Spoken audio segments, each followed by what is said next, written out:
My parents came to the United States in 1987, coming from Zacatecas, Mexico. A few of my uncles and aunts were living here in South Central Los Angeles before my parents came.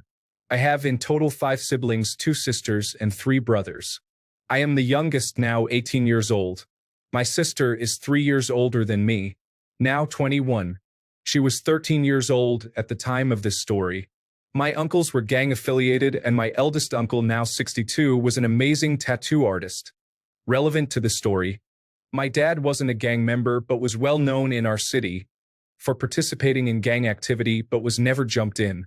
One of my uncles threw a party for his daughter's birthday. Practically anyone who wanted in the party was allowed to join in. I know, stupid mistake for them. Myself, my brothers and mother weren't at the party as it was also my mother's sister's birthday and we enjoyed being around her more. But my sisters went with my dad as they were close to my uncle's daughter.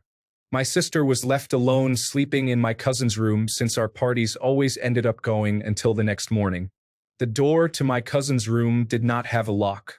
As my sister was sleeping, she felt someone touching her.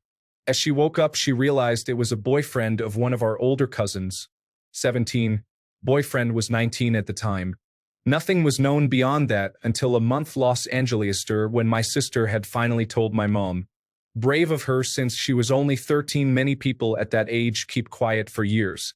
By then, everyone in my dad's part of the family became aware of this, including my older cousin, the one with the pedophile boyfriend. She was heartbroken but agreed on something with her dad. She set up her then boyfriend into meeting up with her at a local park.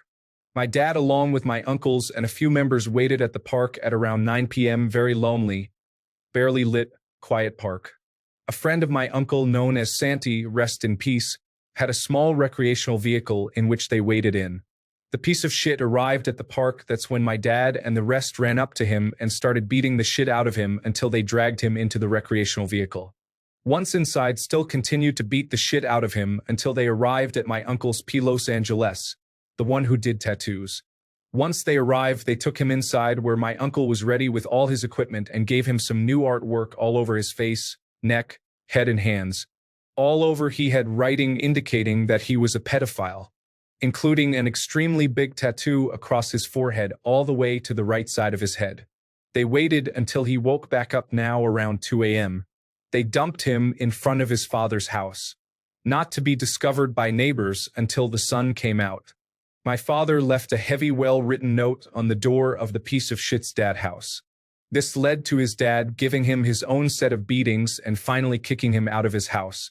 Surprisingly, one of his friends let him stay with him for a while until a month after the incident. 2 of his friends were found guilty on a murder charge.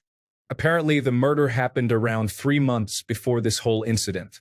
Pedophile was charged with a second-degree murder along with a few other charges.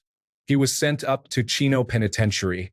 2 months in the pen, he was raped, beat, and finally killed by some African Americans, getting shanked 3 times in his chest by a screwdriver. Not sure if this happened due to his tattoos indicating he was a child predator, or if it was mostly a race thing. Regardless, if any of this didn't happen, he would have still been taken to the pen due to his conviction. So my uncles and father have no guilt for this. My older cousin understandably mourned his death for a while, as it was so unexpected for him to turn out to be such a piece of shit to this world. They were together 3 years prior to this incident.